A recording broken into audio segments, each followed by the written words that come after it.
Ladies and gentlemen, welcome to the SYLBOURNE Show. I'm your host, SYLBOURNE Sidil, and I'm in Jamaica. I was just about to say London, but I'm in Jamaica, 71 Lady Musgrave Road at the Caribbean Producers Jamaica Limited. Now, before I go any further, I have a little rant, and my little rant is this. A great statesman of Jamaica recently said there should be a Hugo Chavez University. Now, my mates in London are saying, a Hugo Chavez University, why not a Marcus Garvey University? Why not a Usain Bolt University? But some others say it doesn't matter what university as long as there's education. Now, what do you say? Twitter, Facebook, Instagram? Let us hear your views. Great. Now, listen, I've got an exciting guest. I saw her recently on CNN and also see her on different networks. I have this program called Listen Me Caribbean. That's it, Listen Me Caribbean. But guess what? I also knew her when she was a baby. Kenia Mattis, how are you? I'm fine. How are you? Ladies and gentlemen, I introduced you to Kenia Mattis. I'm great. You know, I'm glad that I'm in Jamaica and in warm and sunny Jamaica. Warm and sunny Jamaica. I had to have it outside. Yes. I couldn't have it inside. I'm very happy you did, by the way. Yes. Yeah, and the editors and the camera guys were saying that there's going to be a nightmare with the vehicles. They're going to have a field day, but it's okay. Yeah, it's okay. It's in Jamaica. It's natural. We just go with the flow. Fantastic. Now tell me about Kenia Mattis and Listen Me Live. Is it Listen Me Live?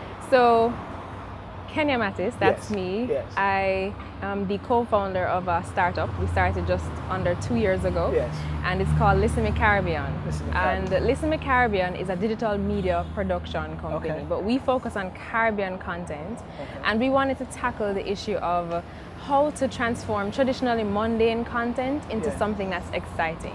And infotainment is really what we focus on. Now, what you said didn't make any sense to me. Really. Okay, let's break it down even further. Let's take news, for instance. Yes.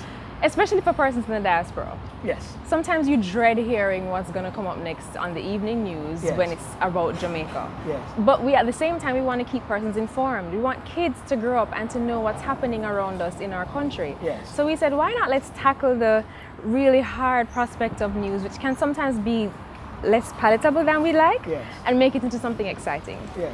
So what do you get when you mix news, a DJ, and some music? You get Listen Me News, which is actually a program, a very short program, where we take real news stories from sports, news headlines, entertainment, and we actually DJ, turn it into lyrics, and deliver it to viewers. And so it has a Caribbean edge at the same time. It has a Caribbean edge at the same time. Not a Jamaica edge. Exactly. We actually even just shot an episode in Trinidad, so it is very Caribbean. Okay, fantastic.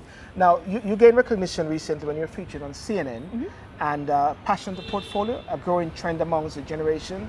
Now, what do they say for the current times and job markets everywhere? Because, I mean, what I'm finding now is that this typical 9-to-5, typical job don't exist anymore.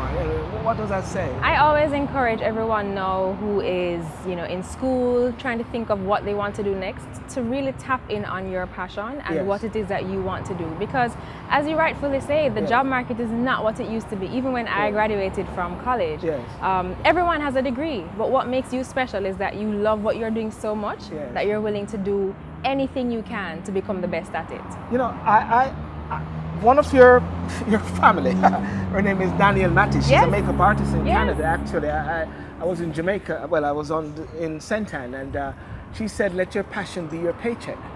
I could not have said it any better. And I'm so proud of her and persons like her who are able to transform their passion into what becomes their 9-to-5, because you can really tell when somebody's enjoying what they're doing and when they're good at it.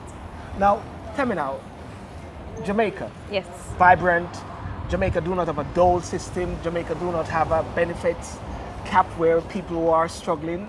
Now, as an entrepreneur, what are the struggles and the overcoming factor that you're experiencing or have experienced? I would say a lot of Jamaican entrepreneurs have to face the fact that Jamaica is not a large market. It's a small market, and that it comes with other attending issues, such as when you're trying to figure out your niche, it's already a small market to begin with, so targeting becomes super important. I think that one way to overcome that is to produce a product that would have local significance but would have global appeal.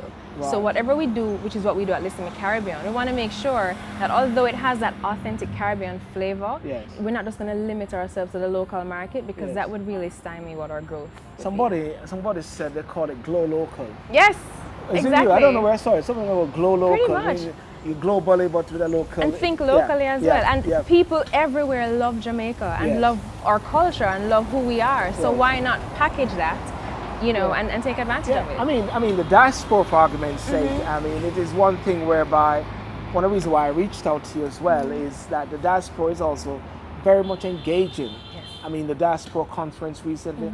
How do you see yourself? I know you mentioned that when the diaspora get the news, but what sort of specific ways that you're targeting the diaspora? What we want to do is to make sure that, first of all, beginning from the product design stage, that our products are designed for persons within the diaspora. We've heard, let's say I was at a recent book fair where we had persons coming up to us and saying, oh my gosh, you have an app that looks like it was produced from any one of those studios in the States. Yes. But it's about Jamaican and Caribbean culture. If I'd known this, I wouldn't have flown down to buy storybooks to send back up to my family just so that they can maintain a connection with our culture. What we really find is that with the diaspora, it's about maintaining that connection. That's important. So ensuring that whatever we do is on a digital platform that's globally accessible, such as the Google Play Store, iOS Store. Those are the type of things that we can do to make sure that the diaspora can tap into what we're creating right here in Jamaica. Fantastic. So, okay, you have created a digital comic on the region's indigenous people and traditional mythologies. What is the importance of educating Jamaicans on the cultural and traditional history? Super important. I don't even know how I can stress enough or how important it is for us to understand who we are and know where we're coming from to know where we're going. The Maroons, with whom we've actually developed this product, and it's called League of Maroons. Yo! This is it! This is the last time I'm gonna do this! This summer, my friends and I did more than turn 13. We became the League of Maroons. Discover your roots. Find your destiny. They had actually said to us, you know, you are the first person that has come to us from Jamaica and that want to tell our stories. The Maroons in Jamaica. The Maroons in Jamaica, but of course, from Charleston. I mean, if you understand, the Maroons are a part of Jamaica, but they're also not Jamaicans, is it? But the Maroons are as Jamaican as it gets in terms of an indigenous traditional people living in the country. The history of the Maroons basically is that they are the freedom fighters, the first freedom fighters of this region. And the national hero for the Maroons? Nanny is one of our national heroes, and she's an astounding figure within the Maroon culture. So for us to be one of the first, or the first person basically, to say how can we take this content and tell stories that have never yet been told in a way they've never yet been told, we're particularly proud of that. And we're finding that even within the school system, a lot of children are more aware of what's happening in Asia, in the US, in other countries, because they're watching foreign cartoons and TV shows that are based on their foreign culture. So when they actually come in touch with the League of the Maroons and they're reading through and they're like, oh my gosh, our culture is actually awesome. All of a sudden your national pride just takes on a whole different level. So tell me, Nanny of the Maroons, a trendsetter, a heroine, a leader, a pioneer, Kenia Mattis, I mean, a pioneer. I would never put myself on the level of Nanny. That's not you. You're not doing it, I'm doing it. A pioneer, a leader, a trendsetter. I just want to make a difference. I just want to make a positive difference for our country. I studied abroad for a couple of years and I saw that there are so many opportunities for ways that we could really make a difference here. And I know that Jamaica isn't perfect, but there are so many ways that I could be a part of that change. So I decided to come back after I had studied and do some research and build a team that could create something that was unique. I'm going to go back to the Nanny bit, and the inspiring bit is that I don't believe Nanny, when she was fighting, saw herself as any great figure. I believe Nanny just She was doing what she had to do. She was doing what she had to do. And I think that is why many people become more greater in the sense of being recognized Yeah. when they die and they pass away. And I'm not saying that when they pass away, you know what I mean? But I'm looking at the inspiring element, because as you know, the SYLBOURNE Show is about motivational, inspiring, educational, entertaining, and that's what the factor is about, you know what I'm saying? So tell me now, if somebody as a pioneer, want to tap into the entrepreneur business, it doesn't matter, what would you encourage them, if anything? Well, there are two things. Yes. And it begins with A, your passion, and B, what's the problem that you want to solve. I believe that the problems are endless. They're there. You can find a problem that you want to solve. Yes. But it's not going to be easy to actually fulfill and to carry through with your product development, deciding what the market fit is going to be, and actually getting it out there into the public sphere. Wow. And what will take you that extra mile when you're facing challenges that you would not have foreseen would be your passion. Wow. For me, I don't know if I would have gone this far or come this far had I not really been passionate about children and about education and culture. So once you're able to marry those two things and apply your skills and your knowledge set behind it, then I think it's really an exciting journey. So you would say then that you're just at the start of your journey? Definitely, definitely. There's a whole lot more that needs to be done. Well, at the same time, you were recently appointed the Vice President of Marketing, Yes. VP of Marketing, Communication, Social Media for the Jamaica Film and TV Association. Do you think there's a place for Jamaica Film and TV on the international platform? Definitely. There are so many stories that need to be told, and that we have the skill and the passion to tell here in Jamaica. There's absolutely no reason why. What we've often had happen is that the stories are here, but the persons who are telling them are not from here. Okay. So they would be coming in, capturing and taking away. What JAFTA aims to do is to help to develop the base. Individuals and companies who want to become registered, to become licensed, so they're above the board, and who we can use to, impart skills and training and development, so that we can build our own industry here in Jamaica. Do you think when the foreigners or outsiders come, they distort it slightly? Well, I think that there's a level of authenticity that you can't get unless we're an integral part of that storytelling, and it often begins with the script, and from whose perspective you're telling.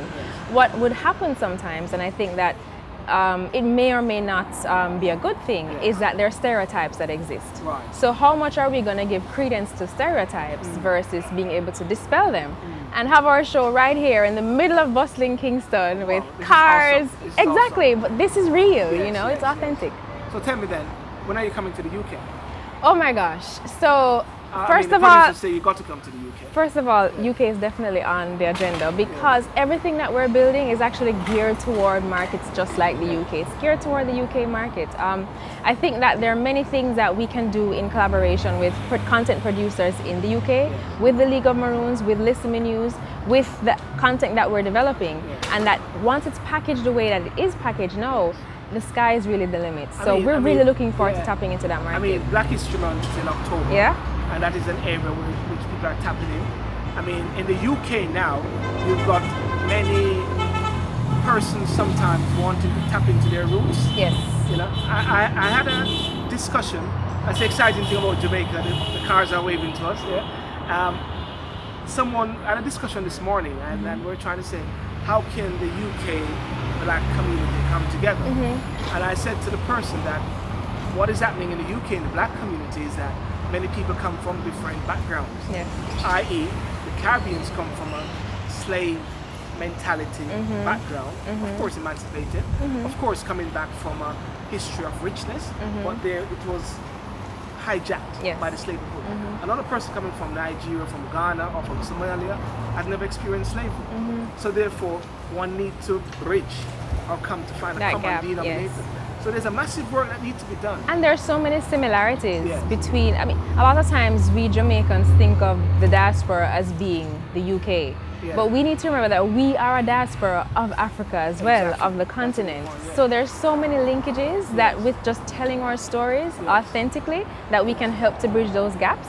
And even with the Maroons, for instance, they speak the Twi language, or Akan, which is actually from West Africa. So a lot of times when you hear the Maroons speaking their special language, persons from Africa can tap in and be very Exactly, they can understand what they're saying. We'll tap into the Maroons again. Jerk pork or jerk. Do you Yes. know where that came from? That came from the Maroons. That was from when they were in the mountainous Yes. regions and they had to cook the pork under, you know, they dig a hole or a pit, as they'd call it, and they would create the wood fire and and build out the pit where they'd actually Yes. roast or jerk the pork. And it was good to preserve the meat because for how they were traveling, they wanted to make sure they had meat that they could serve them for a long time. So if you didn't know about jerk pork or jerk chicken or where it came from, you From heard the it first Maroons. from SYLBOURNE Show that it's from the Maroons. Awesome. Now tell us now, what is your mantra? What is that word that drives you each morning that motivates you or that can motivate people? What? I believe firmly in over preparing Over preparing? and then going with the flow. Okay. A lot of times you want to make sure that you're just prepared for that opportunity when Yes. it comes to you. And 80% of the time, sometimes it's just you being there. Right. That, you know, The a right door place at can, the right being in the right place at the right time and being prepared for that door to open. So I firmly believe for every situation, for every opportunity, just over prepare for it. And then once you're there, let the Lord lead. Just go with the Now, flow. have you heard that? Kenia said, over prepare and be in the right place at the right time and just go with the flow. Go with the flow. Now tell me, is there anything you'd want to say to the persons who are listening about what you do? Any last word? Anything? I would say there's so many opportunities that are now ripe for the picking. I think that the time is now for digital media content in the Caribbean and digital publishing, telling our own stories. And I'm really excited about the journey ahead. And I look forward to persons in the UK from everywhere else to be able to enjoy the stories with us. And I do believe also that with the stories that we tell, that we can make a difference, not only in the excitement and the entertainment, but actually changing the psyche of the people as well, of our people as well. Okay, ladies and gentlemen, thank you so much for joining us on the SYLBOURNE Show. And of course, Kenia Mattis, thank you so much for joining us Thank you for as having well. me. Thank And you. thank you for that very informative discussion about My pleasure. what you do and about Jamaica. And thank you so much for the lovely cars driving, the waving and the blowing up the horns. They're just saying hi to us in the UK. Now, if you want to hear more about Kenia Mattis, do join us on our website, www.sylbourne.com, and email info@sylbourne.com as well. And of course, you'll find all the details about Kenia. And thank you so much, and we'll join you next time.